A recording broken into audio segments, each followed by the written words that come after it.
Hi friends, welcome to foodies of Andhra. మీలో ఎవరైనా మొదటిసారిగా నా వీడియో చూస్తున్నట్లయితే లైక్ చేయండి, షేర్ చేయండి, అలాగే సబ్స్క్రైబ్ చేయండి. కింద ఉన్న బెల్ ఐకాన్ క్లిక్ చేయడం అసలు మర్చిపోకండి.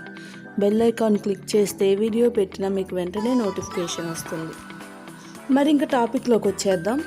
ఈరోజు restaurant style chicken gravy curry చేస్తున్నాను. రెసిపీ స్టార్ట్ చేయడానికి ముందు ఒకసారి కావాల్సిన పదార్థాలు చూసేద్దాం.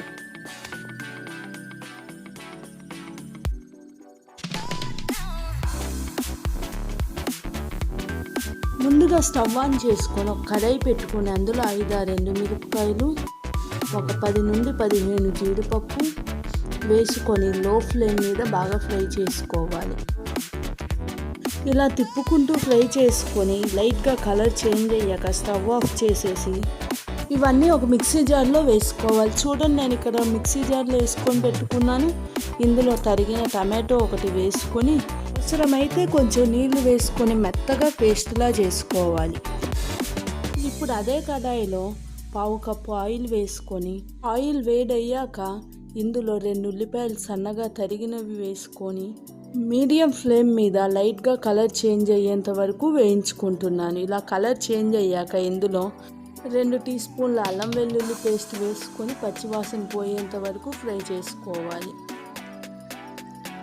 ఇలా ఫ్రై చేసుకున్న తర్వాత 1 టీ స్పూన్ కారము, 1/2 టీ స్పూన్ పసుపు, రుచికి సరిపడా ఉప్పు, స్పూన్ జీలకర్ర పొడి, 1 టీ స్పూన్ ధనియాల పొడి, 1 టీ స్పూన్ గరం మసాలా. ఇలా మసాలాలన్నీ వేసేసి ఒకసారి బాగా వేయించుకోవాలి. ఇలా వేయించుకోవడానికి 2-3 నిమిషాలు టైం పడుతుంది. పూర్తిగా వేగాక మనకి ఇలా ఆయిల్ పైకి తేలుతుంది. ఇలా ఆయిల్ పైకి తేలాక ఇందులో 1/2 కేజీ చికెన్ ముక్కలు వేసుకొని ఒకసారి కలుపుకోవాలి.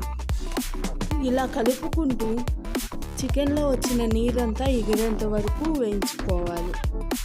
చికెన్ ముక్కల్లో వచ్చిన నీరంతా ఎగిరిపోవడానికి మనకి 4-5 నిమిషాలు టైం పడుతుంది.